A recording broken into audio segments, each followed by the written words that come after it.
John here from Laster Law. Excited to have Chance Glasco here joining me. We're going to talk about some cool stuff, including some of his, kind of history in the video game industry and kind of some of the cool projects he's working on now. Joined again by Justin Connors, 8 Prime Esports. And let's just get started. For sure. So, Chance, for people who don't know you, can you tell us a little bit about how you got started in the video game industry? Well, I grew up playing games like a lot of us. My first console was an Atari, it was probably like 3 or 4. Then got an NES, and then I think I had kind of a dry spell of consoles until PlayStation 1. And we just really got into them. It was introduced to PC gaming when I was about 12 or 13, and got into a lot of adventure games, Sierra games, Quest for Glory, King's Quest, those kind of games, which inspired me to mess around with basic programming and start making my own text adventure games when I was 14, 15.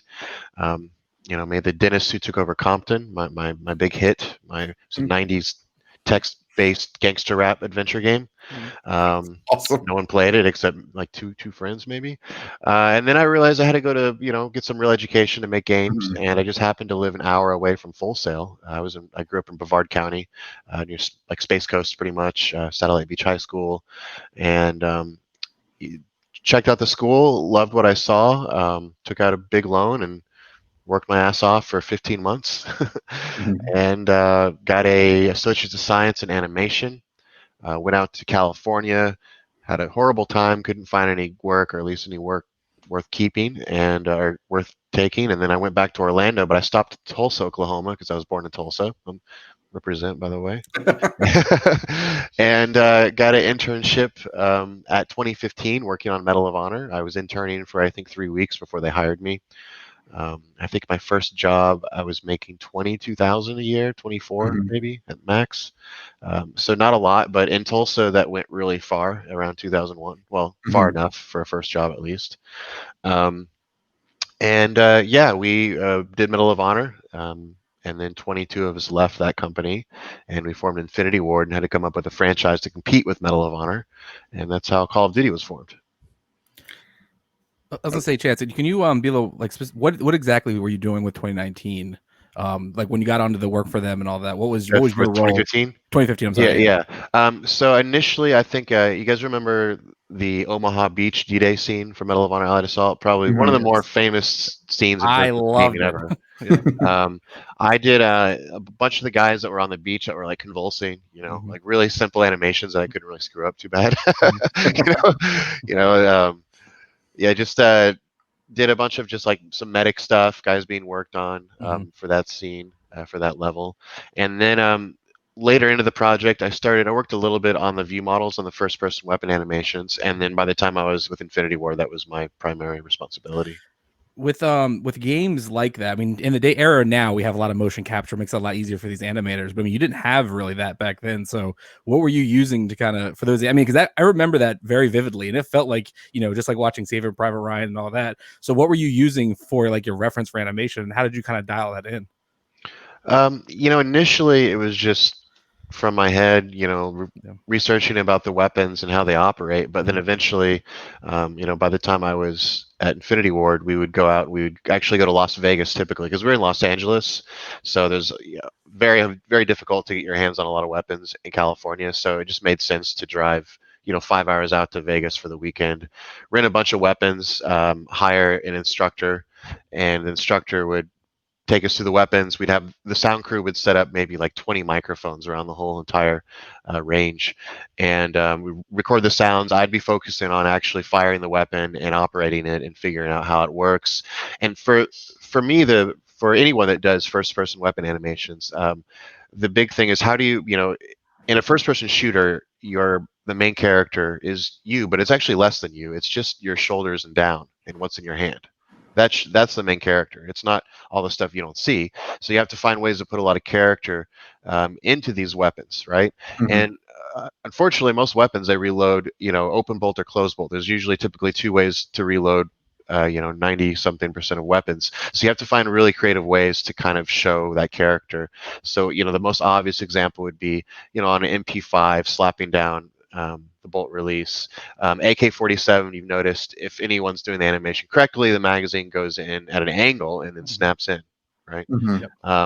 Accenting those little differences of each weapon, and then that's how you get a lot of character in those weapons.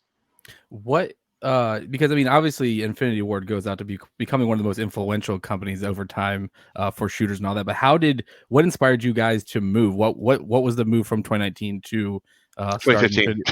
I'm sorry, I keep thinking of What is it about that year? I don't know. Yeah, so 2015 to Infinity 7 Ward. flashbacks because Yeah, I know, it 2019 must was the be. last good year. Yeah. You know. Yeah. What inspired The them? owner of 2015, no one liked him. He was a jerk, Mhm. to put it mildly. And so as a result, actually what happened, he fired Grant Collier, and Mhm. Grant was our producer, and Grant Collier is just really awesome dude. Everyone loved Grant, and we're like, why would you fire Grant? Like, he's everyone's favorite producer. I think he might have been our only producer, but Vincent Grant, so we love Mhm. Vince too, obviously. And yeah, so he, what happened is I was actually, where was I? I was coming out. I don't know. I was like, no, I think it was at church or something, or coming out at church or something like that. And I get this phone call, and it's Grant, and I haven't heard from him in probably a couple months or so since he'd been fired. We couldn't really talk to him. And I was like, "Hey, Grant, what's going on? How you doing? Oh, doing good." He's like, "Yeah, I'm starting a game company." I was like, "Oh, really cool. That's great. I'm glad you're doing that." And it's like, "You going back to California?" He was like, "No, here in Tulsa." I'm like, "Tulsa? Where are you gonna find game developers in Tulsa? Come on." And it's like, "Hey, what are you doing tonight?" He was like, not much now. I'm free." He's like, "Come over to my house. We're having a little party. We'll get together with a bunch of the guys." And then so Grant Collier invited me over to his house, and I go in, and it's full of like, I don't know, probably 8 guys from 2015. Mhm. And we're just hanging out, and I haven't really said anything. I just thought it was just like friends getting together, right? And then someone, I think it was Ziad Riki, who was one of the prime designers for all the Call of Duties at Infinity Ward. He was like, "Hey, have you talked to Chance yet?" And he was like, "Nope." It was like, "Well, you probably should." And I was like, "Okay." So Grant says, "Let's step outside." So we step outside, and he was like, "So, got the new studio I talked about. Do you want to be part of it?" I was like, "Well, who's in it?" It's like, he's like, "Everybody in that house." It's like, I was like, and Boone, who was basically my lead, I was like, I don't think he was at the party at the time. I was like, "Is Boone in?" He was like, "Yeah." He was the one that asked me to ask you to come. It's like, okay, good, I'm in. I didn't ask anything. It was like, Yeah.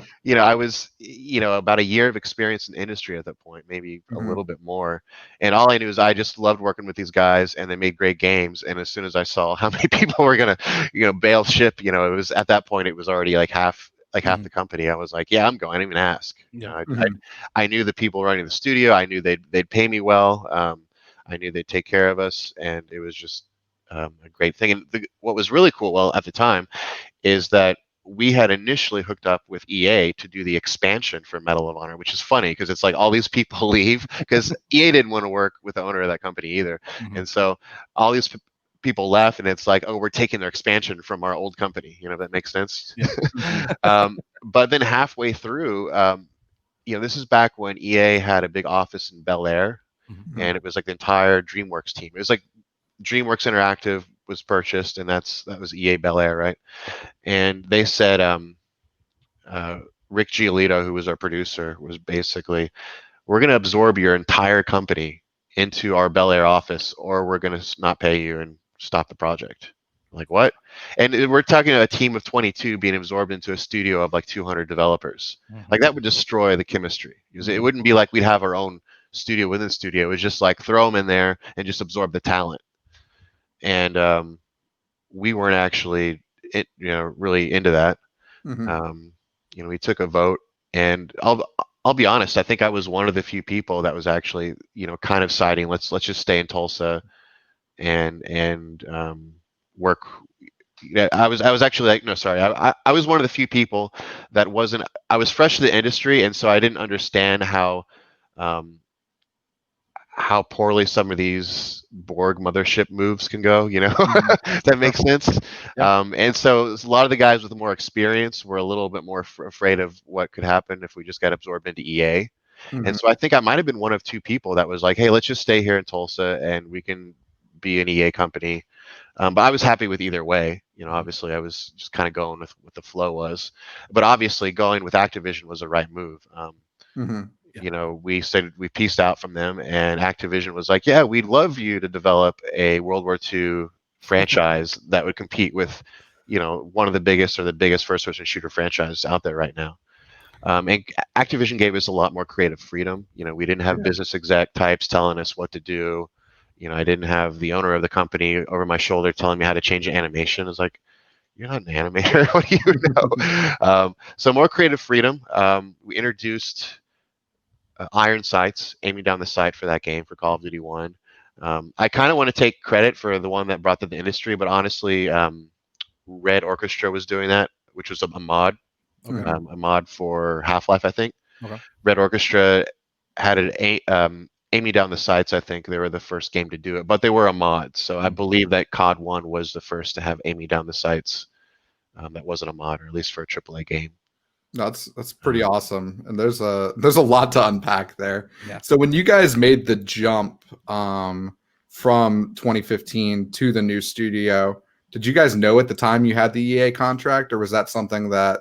Yeah. So when we left 2015 to form Infinity Ward, it was, Grant had worked out with EA that we are going to have a project, so it was a safe leave. We had something we were financed.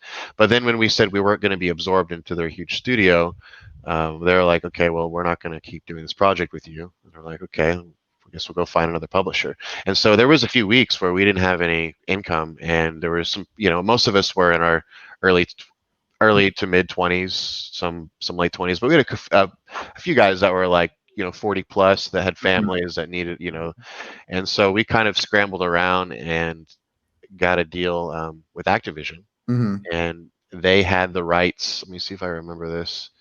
Yeah, they had the rights in this deal, the worst video game deal ever.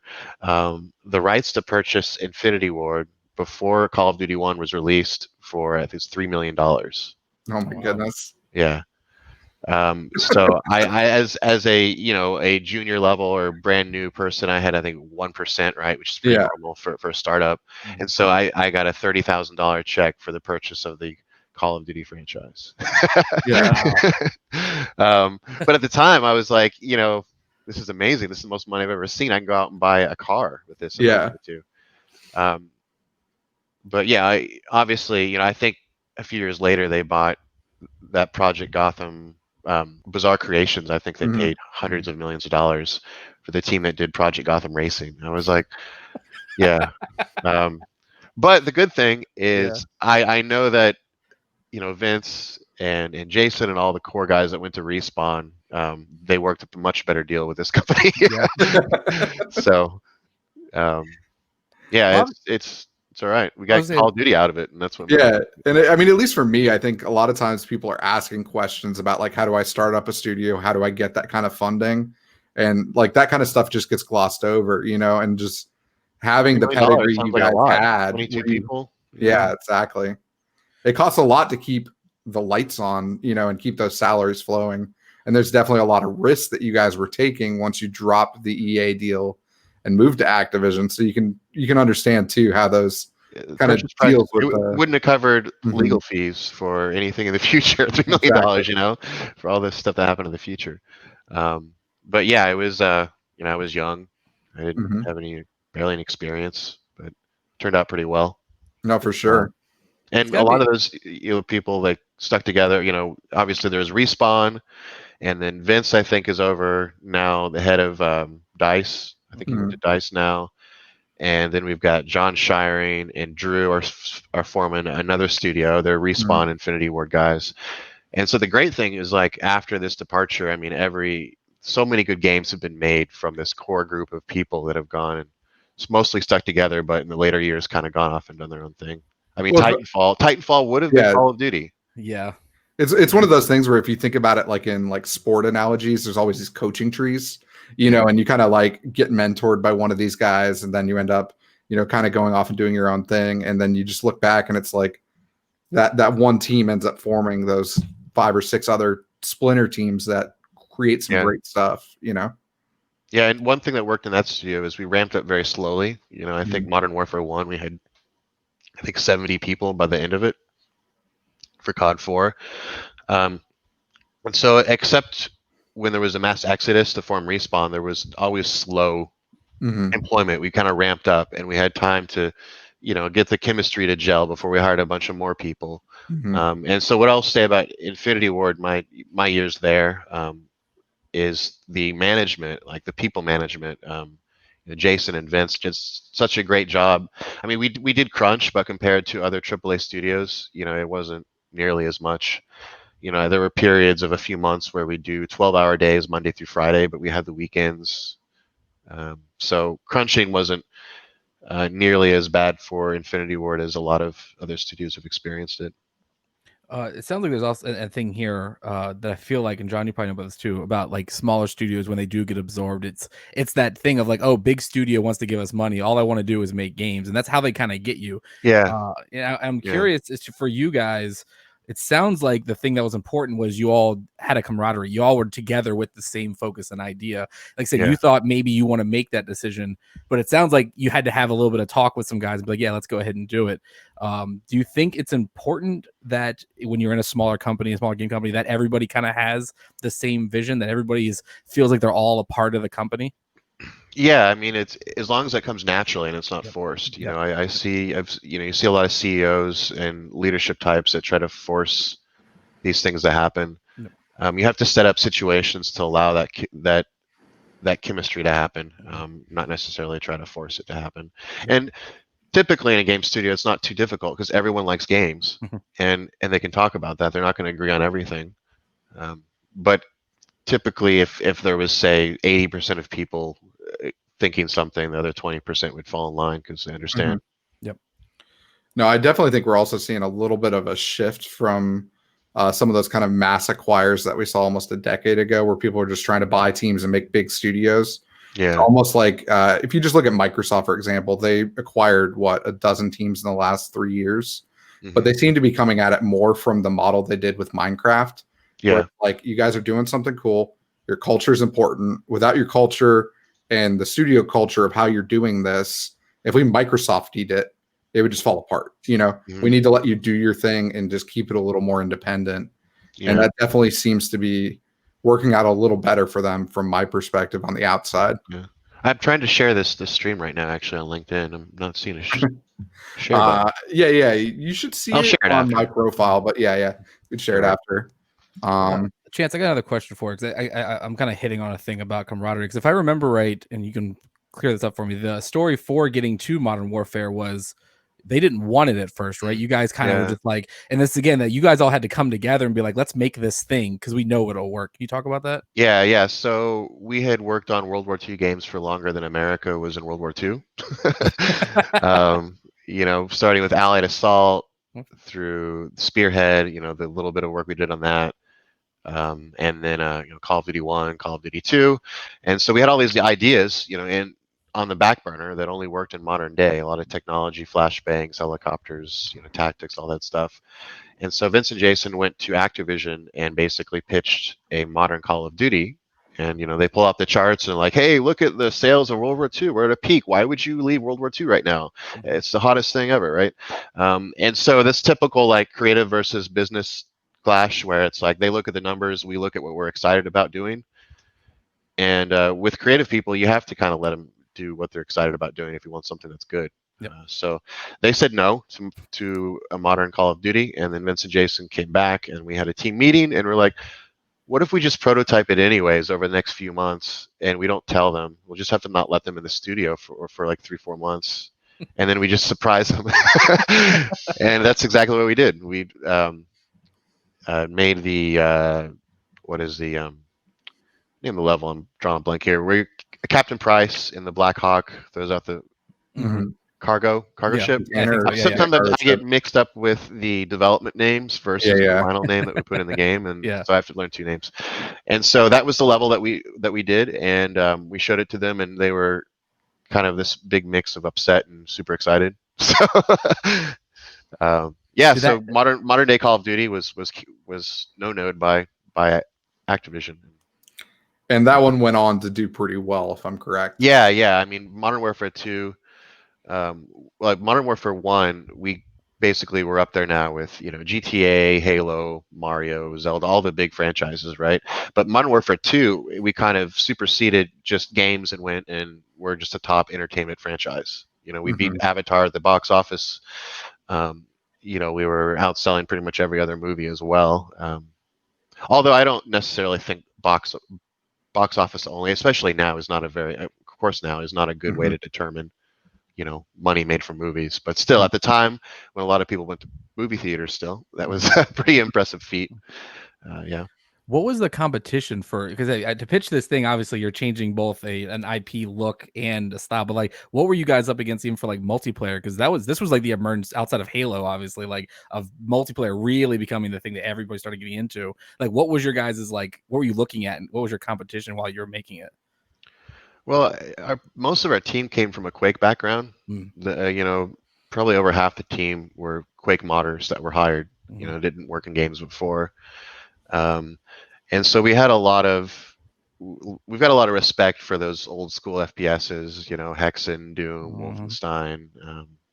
Just kind of snappy, quick, and that's why you'll notice that even Call of Duty, even though they've gone realistic with say style and graphics, it's very arcadey in the way that it plays. Yep. And so it wasn't so much, we weren't really thinking about competition, rather just influences. It wasn't like who can we beat, it was like who can we learn from, right? And so if we learn from enough positive sources, you're going to probably beat the competition if you execute it correctly. Super interesting. And you touched on this earlier, even when you were talking about yourself. You were dabbling with games, way before you even reached school. And then you just mentioned that when you were hiring people, you guys were taking in a lot of modders. What advice would you have for people who are looking to get into the game industry? And when would you tell them to start dabbling with this stuff? As soon as you can use the internet, as long as you're old enough to use the internet and read and and follow instructions, I'd say start. I've seen, not necessarily like Unreal tutorials or Unity tutorials, but I've seen some like teach your kid to program. There's like 7-year-olds learning to program, right? So they're probably not watching this podcast, but if they were, I'd say, hey, go ahead and find those websites that teach you very basic programming. But Unity, Unreal, they have so many resources out there, just first party, and then you go into third party, and then it gets even more ridiculous. I mean, you can make an entire movie in Unreal now. Basically it's a full featured film studio now, from what I understand. Yeah. And with the new RTX cards coming out, getting, we're going to probably see a lot of cinematic uses, I think, with Unreal. But that's another tangent. So my advice is absorb all of that tutorial information you can get on the engines, whether it's game engine stuff, programming, Maya, 3D Studio, whatever it is, and just start doing it. And if you can, like, if let's say you're in high school and you haven't got to college yet, just block out like an hour every day or maybe more, just to focus on learning. Go to do a tutorial, come back, do number 2 the next day, and before you know it, you know how to make games. What do you then think go to school like Full Sail once you get out. What do you think is more beneficial? Do you think, like Unreal, obviously there's a million tutorials, Unity, a million tutorials to build one from the ground up, but do you think it's more beneficial to mod first or just jump right in head first? Yeah, modding first, because you don't have the resources to put together an entire game, Yep. And so if you try to do something yourself, you might work really hard and do something really well, but it's not going to feel rewarding. But you can see what you did in a functional game, where everything else is complete, it's going to feel a lot more rewarding. You feel like you did something. And then, modding might be something as simple as going into like a .ini file and changing some character names or whatever. I still do that sometimes if I'm doing like a sim game. I like to have my characters named after my friends or other people I know. So I do that every time I play something like that, because it always just makes the deaths a little more impactful. Yeah. It's like, damn it, I just killed Chance. Yeah, exactly. I was doing a RimWorld stream for a while in the off season baseball. I think I might have told you about this baseball off season like 3 or 4 seasons ago, where I made every single character a player on the Dodgers, right? And then I would do the stream, and I would basically I had like 6 of the players drop, and the story is they were going down for some like promotion in Brazil for baseball and MLB promotion to play, and their plane got lost and it crashed, and now they have to survive. And so basically, after each stream, I would do a diary entry from the perspective of Chris Taylor, who's one of the outfielders for the Dodgers, talking about everything that happened that day, and then post it to Twitter. And it kind of became like fanfic, but it was procedurally generated fanfic about baseball. Super nerdy. Like, I've gone beyond D&D. That's like next level. Yeah. So. No, I do the same thing with a lot of games. Like, I know when I was playing Ark, every single one of my dinosaurs was named after an NFL player at the time. So it's just like, what NFL player to me most seems like they would be a Velociraptor. And it's like, you just got to figure it out. And then I'm like, okay, that guy, Yeah. Imagine like every single one. I could have like 2 dinosaurs in that game before. I'm like, this is too many dinosaurs. Dude, at one point I had like 120, but this was like, it becomes. Did you run out of? Were you using like Dick Butt Kiss by then? You know. Yeah. No, I had like tons of those. Yeah. You had a Dick Butt Kiss. Oh, for sure. And there were some random ones where people would pop in and be like, "Who the heck is that?" And it was just like, at a point, I think a friend of mine and I just started trying to put in obscure names where he's like, what's a crazy raider I can come up with that no one else knows, and it was like that kind of stuff. But I mean, it always adds that level of personalization to a game when you can kind of tweak some things to better fit how you want it to kind of represent you and your experience. Yeah, it's a quick, easy way of having a custom character. If you don't want to get into you just give them custom name. So what's interesting then for you then is obviously you're part of a team and a company that puts out one of the biggest at the time entertainment properties across all mediums, and then talk about what you decide to do next after that. After Call of Duty, after leaving Infinity Ward? Yeah, so I was pretty burned out by Modern Warfare 3, and so Ghost was even more of a burnout. Like Modern Warfare 3, like half burned out, Ghost completely. Was it just the motions of doing just the same kind of stuff, or? Yeah, it was just I think it was just I was ready to do something where I'm not necessarily just sitting in front of a computer 10 hours a day or whatever, just something a little more varied. And I could have focused on other areas of, say, art and whatnot, but I figured just with who I am, my personality, I might even be better suited for something that was a little more on production or business side, or at least give it a shot and see how that goes. So after that, I kind of pieced out. I pulled what I say is I pulled a Dave Chappelle, except I went to Brazil. Sure. Just kind of recover from the industry. Lived there for a few years. Was doing some consulting remotely a little bit, and then met up with Albert Perez at Gamescom.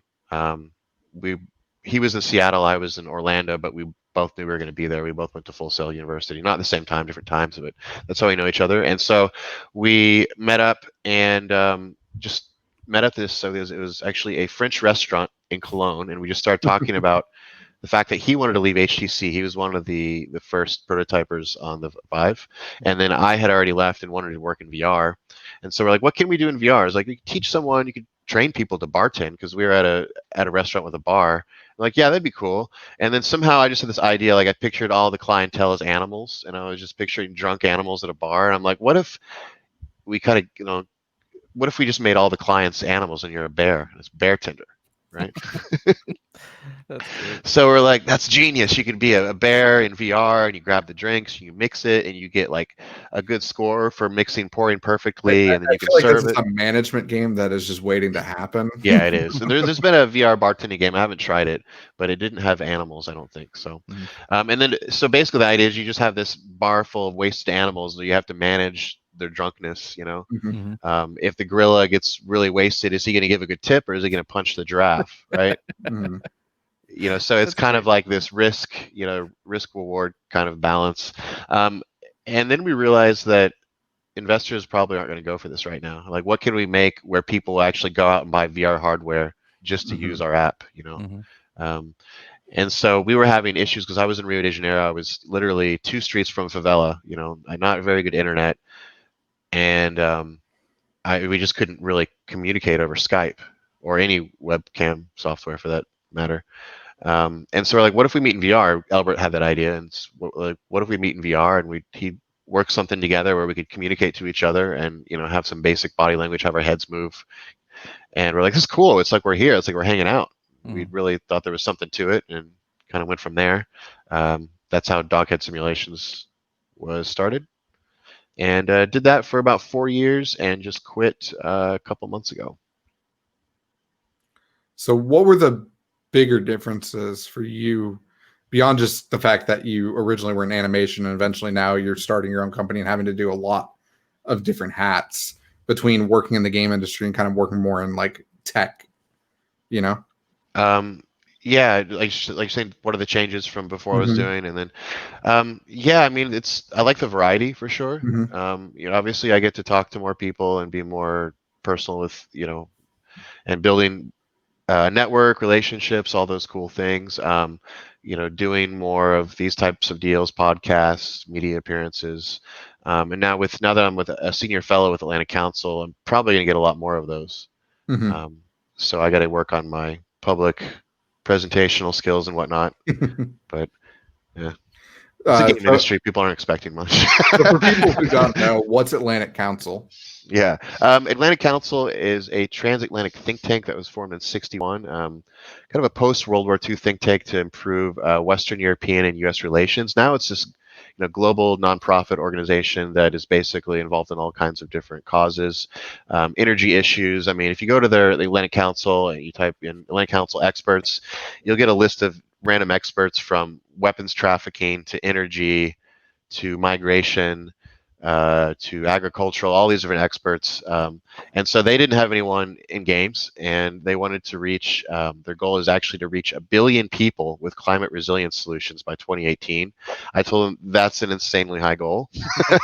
I said, well, I was like, what if we do 300 million through games, a little more attainable? A good mobile game can get, over 100 million users. And so they brought me on to try to reach people regarding climate resilience. And climate resilience is basically anything within the climate that you'd have to be resilient to. So it's bigger than, say, a lot of people think climate change, which that encompasses climate change and sea level rise. But there's also things like mass migration, human trafficking, water scarcity, just anything that's happening in our environment that's affecting the population. How can we be more resilient to it? And right now, there's biggest issues I'd say right now that a lot of their focus is with heat waves. They're actually in the process of, they just announced this a few weeks ago, of creating a standardized heat wave rating system, just like we have for hurricanes, Cat 1, 2, 3, 4, 5. We don't have that for heat waves. So if you're on the, watching the media or news and you just say, oh, there's a heat wave, you're like, oh, well, it's hot. Okay, well, I'll just drink more water. But you say, hey, there's a Category 5 heat wave. There's a Hot Pockets rated heat wave, whatever we're gonna call it. So it's Hot Pockets outside. I'm not going outside. I'm not sure if Hot Pockets is getting involved, but I think they should. That's a good Flaming hot move. Cheetos, just get them all Yeah, branded. Flaming Hot Cheetos, Hot Pockets. Yeah. What's your goal to fix the climate? We're gonna get Cheetos to sponsor the the heat wave systems. Put air conditioners outside. Everyone, open your windows. Turn your AC on. This will fix the planet. No. Yeah. So I'm learning a lot of new stuff in that area. A lot of new subjects within the climate. We've got a Call of Duty streaming event, which it hasn't been announced, but I'll just go ahead and say when it is. It's October 10th. It's the Fight for Hunger, or Fight Against Hunger, not for hunger. We're not fighting for hunger. We're fighting against it. Yeah, we're gonna have an announcement really soon, a formal announcement. I'll just say that I don't get too much into details, but it's gonna be good. We're gonna raise tens of thousands of dollars at a minimum for a handful of charities that are fighting hunger. So that's good. We're also doing some grants for indie games that are covering some of these topics. So, for instance, you've got a game like Eco. Have you heard of Eco? Have you guys heard it? Eco is kind of a Minecraft game with a economic, government, and climate model. It's really, really cool. You've got a meteor coming towards you, and the server has to destroy the meteor. But to destroy the meteor, you have to develop technology. But to develop technology, you could potentially pollute, and cause issues within the environment. And so it's this really cool simulated kind of game. So, for instance, games like that, stuff where you can passively learn or be encouraged to have positive behavior, but pretty much passively learning. We're not trying to take a good normal game and turn it into an educational game. That wouldn't be cool. But for instance, you have maybe a game like City Skylines. You could have a mass migration event. What happens when you have 10,000 people flood into your city? that have very little education and don't speak your language, how do you be resilient to that as a city? You know, That's fantastic. so that's just an example of kind of how these things could play in a very natural way, without really affecting gameplay or doing anything bad at the game. So I know you mentioned human trafficking as well. How are you using the game industry experience and some of the AR VR stuff in that? Yeah, so a couple of years ago, it's probably been close to a couple of years. I was a panelist at a Google Next Gen event in Orlando, and I met Dr. Brooke Bello, who is she started More to Life, which is an anti-human trafficking nonprofit out of South Florida. I think they have 4 offices: Sarasota, Miami, a couple others. And she was interested in VR technology as a way to bridge cultural gaps between victims or just foster kids and their therapists. So, like for instance, if you grow up in Watts, South Central Los Angeles, right? Mm-hmm. And you're trafficked and you end up with foster parents in Salt Lake City at 9 or 10 years old. Well, what is the odds that you're going to find someone who can culturally identify with you within Salt Lake City?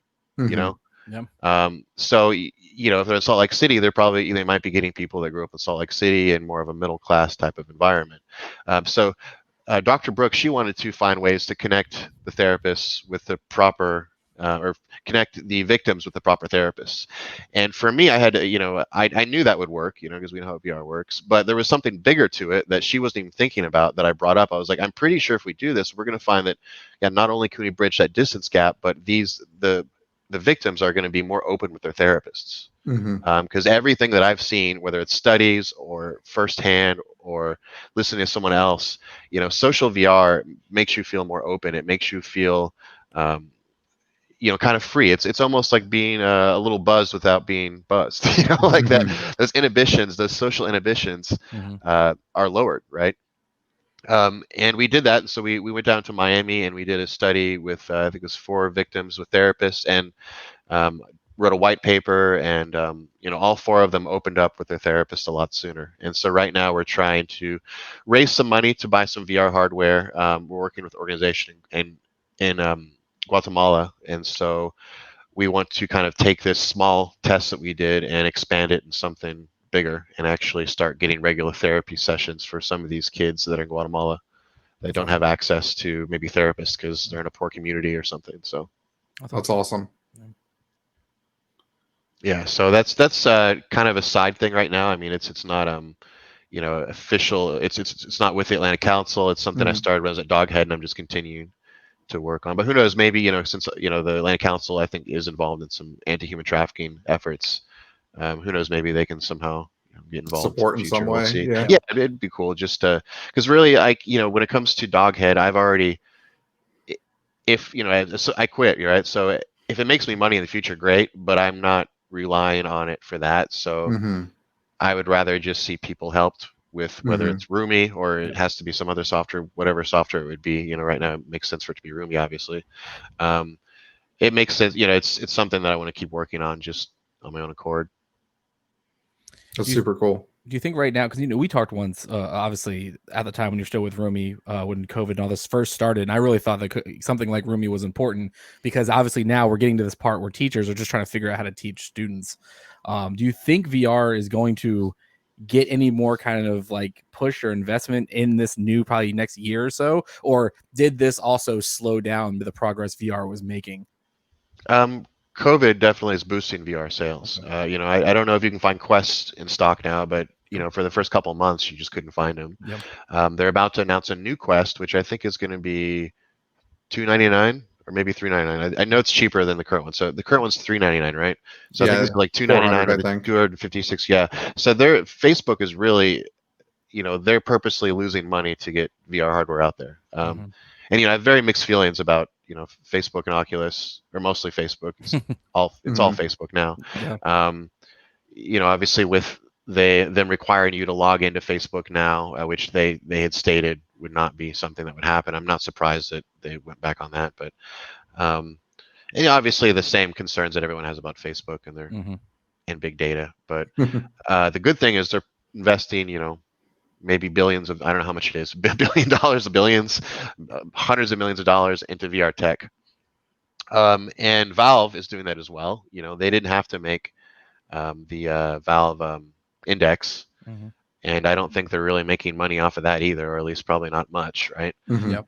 So there are some bigger companies out there that are taking the risks that we need to kind of grow the industry. And still, most people haven't tried VR, you know, a good VR at least. And once more people try it, yeah, it's just gonna keep going. It's not going anywhere as far as like, it's definitely not a fad. You know, it's here to stay. It's only get better, cheaper, and more widely used. How, I mean, and there's a very big question, but like, how far do you think we are until we get something like a Modern Warfare on, not the looks, but just like that successful, how widespread it is on VR? Yeah, I mean, obviously we can't because the hardware is not there. But it's like relative. If you look at like the hardware sales, you relatively compare. I feel like we've got to be like within a year or so. You know, I mean, you could argue that Beat Saber. Well, Beat Saber isn't not a shooter, but it's a mainstream, accessible game that a lot of people play. You know, it's more like a Guitar Hero. But so I'd say we're going to see probably a few more really big titles pop up in the next couple of years. Probably a lot on Quest. I mean, honestly, for me, the killer app is Half-Life Alyx. Yeah. Like that for now on, that probably for the next couple of years is going to be what I show people if they want to see VR, maybe even longer. Just because, you know, Valve, they put so much polish in everything they do. And, you know, if you experience that on good hardware, the presence is amazing. You know? Yeah, I can't wait to get my hardware a little bit upgraded so I can play on that. Because I mean, for me, I typically have you tried it? Quest. No. Cool. Well, once I get my GPU, I'll invite you over and you can try it. Oh, for sure.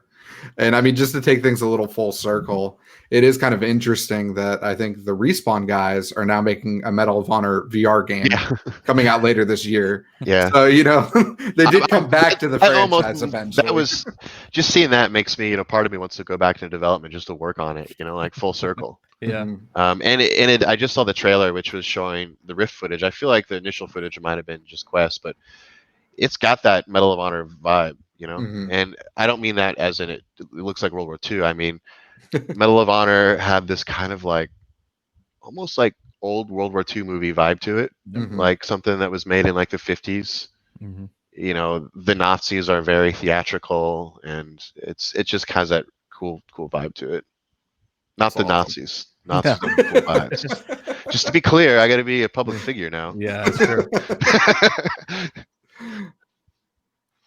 No, that's awesome. So for you at least, what do you think is going to be the real game changer for VR tech getting more widely adopted?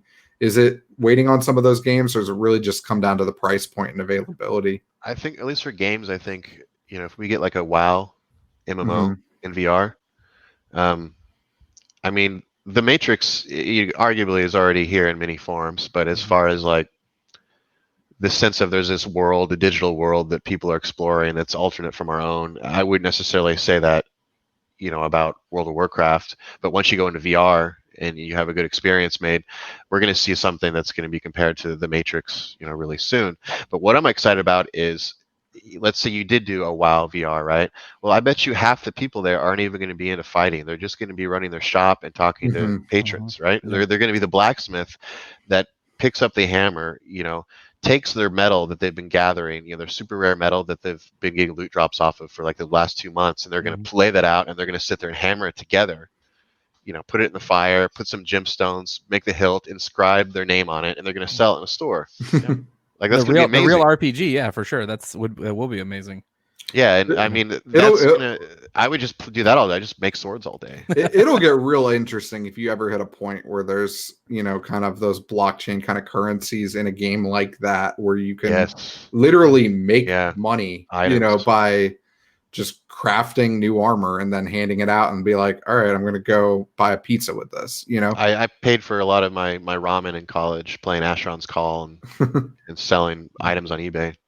Yeah, I remember doing that probably with Diablo 3 more than I played the game, is I would play the auction house and I would just sit there and flip stuff. Because once you learn really quickly what people care about, you can kind of scan the list and like be like, all right, that one's underpriced, you know, and just grab it and flip it. Yeah. I think I ended up paying for my game that way, which was like always a nice little benefit.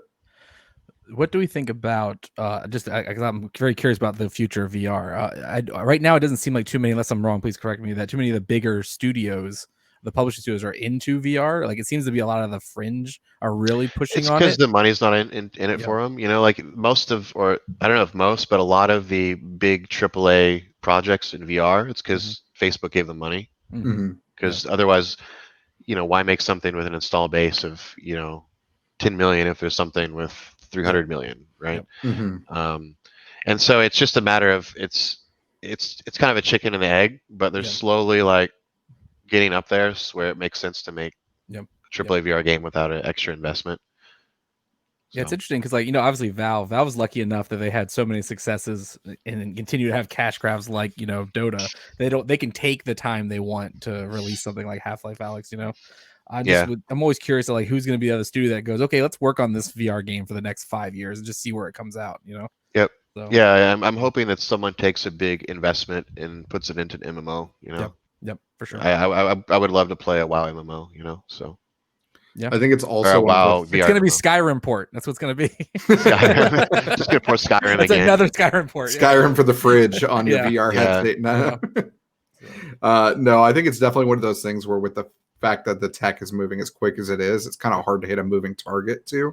You know, because if you put in that much time into a game, it's probably going to either look disjointed or it's going to look like it's 3-4 years old, you know? So it's kind of very hard to kind of hit that like magic point there, you know? Yeah, I bought Skyrim VR, and, you know, it's cool to be able to, you know, be in VR, but it was definitely not designed for VR from the ground up, you know? And that's how a lot of games were initially and still are. It's like, hey, we're going to add VR support rather than redesign a game based around it. And it's cool, but it's a little bit gimmicky at that point if you're not designing it for VR. I'd be interested to see if they're ever going to get to the point where a VR, you know, component is just attached to some other AAA title. Like, say you have a future down the road, you know, battle arena game, and like the people who have the VR headsets, or just something where the VR headset guys are the ones that are, you know, flying or mapping out where the guys could go, while the guys on the ground will be playing on a console, you know, like kind of matching the two together. They have there's a term for that. I'm losing. John, you know what term that is, where you have it's asymmetrical play, right? Yeah. And so that already exists in a bunch of VR games, maybe not one super famous, where you have some, you know, you have one person in VR and there's other people in the room that are somehow interacting. The bomb game. Yeah. No time to explode. No time to explode. Something like that. Something exploding. Something close to like that. Bombs. I just mixed up two games, but we all know what we're talking about. I'll have to look it up. But yeah, no, it'd be cool to eventually even get to the point where it's like, all right, you know, Justin here wants to play like an Age of Empires game, but I want to play Call of Duty. And suddenly he's basically just controlling where a bunch of us are going. Did you play Age of Empires, by the way? Way back in the day. So I just noticed I got an Xbox Game Pass. It's like $5 right now for beta, and they've got Age of Empires like remaster on there. I wonder if I should go back and play it. I've never played it. Well, to me, like, Xbox Game Pass is like the best value in gaming, and people don't really talk it's about it not that going to much. go to like $30 by the time they officially launch it, but hopefully the early adopters will get a better price. But I'm locked in for 3 years already. I think you can pay ahead of time. Yeah, well, there was a point they had this deal where you could convert your Xbox Live Gold to Game Pass for $1, and I think you could also do it for like every single month. You know, like, so I had preloaded Gold for like 3 years. So now I have preloaded Game Pass Ultimate or whatever for like 3 years. Nice. So it's one of those things where, they've done good with some of the early adoption stuff. Yeah, so they just added Crusader Kings 3 is on there now. I think it was launched yesterday.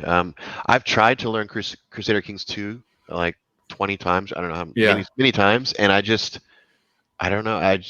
I really want to understand this game, because everyone that takes the time to learn it, they say it's amazing. But something's not clicking for me. But I'm going to try the third one, because it might be a little more straightforward. Yeah, sometimes they're just so systems heavy that you have to really want to learn every aspect of, the title. You got to take it little bits at a time. Yeah, I know I have that difficulty anymore. Like, and I'll sit down and I have the same kind of like Netflix paralysis because of how many games I have on my Xbox or, my PC. And I'm just sitting there and I'm like, okay, what am I going to play? Man, I have the same thing right now. It's like I appreciate them less because I have too many games. with like Game Pass. I'm like, all these games I want to play, but because there's so many that I want to play, I kind of want to play all of them a little bit less. That's true. Well, it's also one of those things where, like, at this point in my life, I feel like I have less free time than I have money. Whereas, every other point until this point probably was the opposite. Yeah. Where it's like, okay, I have plenty of free time, but I don't have the games. And now you got Game Pass. And it's like, well, that kind of defeated that need for me, but good for everyone else who's way younger than me. It's definitely a cool benefit. That's what I'm like with EVE Online, because I've gotten into that just because it's a game that I can spend time with and work all the systems, and then I don't have to sit on it every day, all day, or I can do some things, come back to it. It's I like these games now where things are still happening while you're not directly involved with the game. I'd love to see more of that going down in the future too. Did you guys ever get into RimWorld? I did. I've always seen it. I've always wanted to. I just haven't. It's so good. That's a game that you put the time in to learn it, and it's not as daunting as Crusader Kings, but it'll be, I don't know, maybe like a couple hours or so before you feel fairly comfortable with it.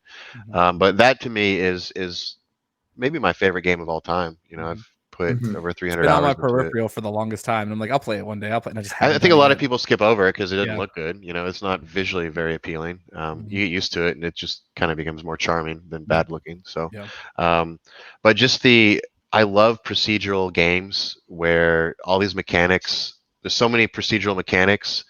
And sometimes they interact in ways that you don't expect. And you're like, oh, that's really cool because this was randomly generated, this randomly happened, and somehow these, like one example would be, I kidnapped this guy who was a raider who raided my base. I put him in jail in prison, and I took my most sociable person, and I tried to get the sociable person to convert him to be in our, in our colony. And after like 3 or 4 weeks, he wasn't budging. I was like, okay, I'm just going to release this guy because he's too strong to convert, So I release him, and then like a month later in gameplay time, he comes back and he says his tribe has been destroyed and he's seeking refuge, and he came here because we treated him well. That's awesome. Like, whoa. And then 2 weeks after that, a spaceship crashes on the map, and it's the guy's brother. All right, now I'm going to get this damn game. You're hitting that kind of crazy level of depth that it's I love all that. And then I kidnapped his brother, and I harvested his organs and sold them on the black market. Well, you're just hitting back. You can do that. I didn't do that, but you can actually do that. You can harvest organs from prisoners. It's pretty. Yeah, I'm gonna end up doing this now. This is gonna be my weekend. I can already see. I will. If you do it, you do a stream, like a RimWorld stream. I will invite myself on your stream. I will. I will gladly do it. Or obviously we're deep in Among Us right now, but I'm sound like this is something in play for sure. Yeah.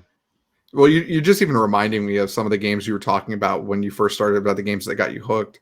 Like games like King's Quest. I remember I got addicted to that because I would come back to school every day and talk to 2 or 3 friends who were also playing it and be like, dude, did you realize if you gave the mints to the genie, you could get past them and then you could do this thing? Were you suddenly like you have this like 7 or 8? You must have been really. Dude, I was like in 2nd grade. I was young. Okay, but I mean, we're dealing with I was probably playing like King's Quest 5 or 6 or something. It wasn't even like the OG. Yeah. At King's that Quest point, 4 was what introduced me to those kind of games. Mine was called like King's Quest Air Today. That's the first one I played. I can't remember the number. I just know that's the one. Right. After 6, they got bad. Yeah, that was mine too. The exact same. They went 3D. They tried to go 3D, and like that the Journey in Time games, Buried in Time, Seventh Guest, and 11th Hour. Those games, like those were like these like really crazy like immersive games that was different at the time when you were, instead of playing like Final Fantasy like 3. You're like, I want to play a game that feels like a movie, and that's what you'd play these games, which wasn't great. It was just, it's crazy they don't have much like that anymore. But now we just have like, we're playing in movies with games like, Red Dead and all them, and scenes from the Call of Duties and all that. Well, and what was sounding so crazy to me is you think about a game like that, it's very puzzle based, in a sense. Like someone had to set it up where if I do X, Y happens. And then Chance is over here talking about the game he's playing. Am I getting you legal trouble right now? No, you're good. I'm not using this. If anything, it's a sponsor. Yeah. We're sponsored by my mug. No, but it was actually Quest for Glory that really, Quest for Glory, if you didn't play it, was King's Quest with RPG mechanics. And that's what really got me into wanting to make games. I wanted to make, when I was a kid, I was in Florida. I was spent a lot of time outside playing in the woods, making swords out of sticks, climbing trees and pretending to be a superhero. I had my my close group of friends, there was like 4 of us, right? And we all had our own comic book character that was us that we created, and we all made our own comic books. And then on Halloween, we would dress up as our characters and try to stop kids from stealing candy from other kids. We were like superheroes. Yeah. And it's funny, is one of those guys, Justin Cherry, ended up being an art director over at Turtle Rock. Amazing artist. And then Ian, he's actually an actor. Does a lot of improv and stuff. And there's a point of Quest for Glory. Sorry, I'm getting on a tangent here.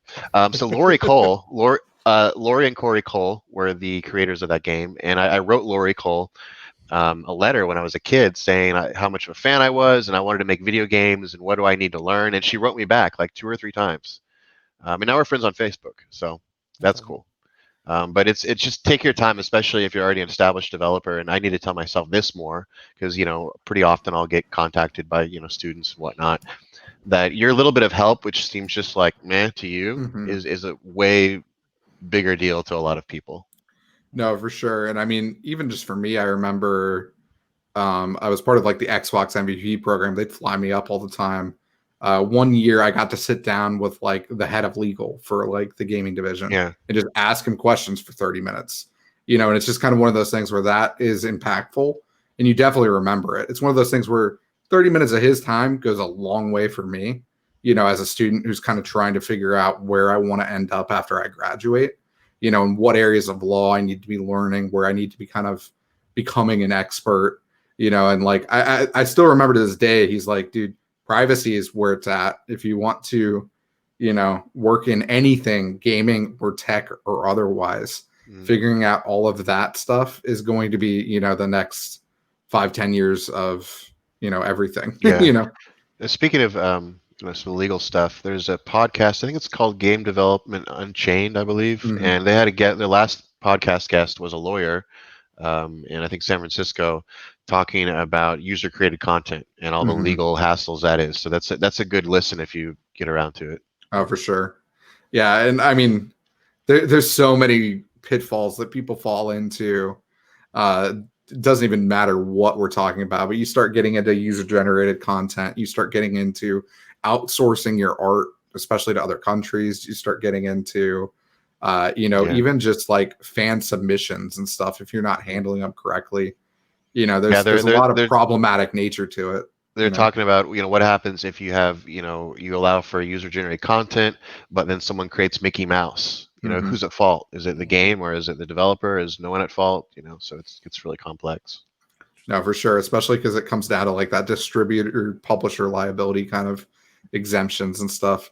That stuff to me has always been fascinating. And I've probably found like the perfect home for myself, in a sense, because who else out there wants to worry about that when they're making a game? Like at the end of the day, when you're making a game, you're like, I want to be creative. I want to make something fun.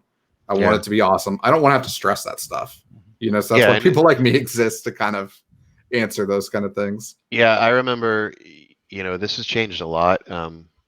We would always, towards the end of the project, we'd get all these notes from Activision Legal, like, hey, this really small random thing, you need to take it out. And we'd fight them and we'd win a lot of those battles.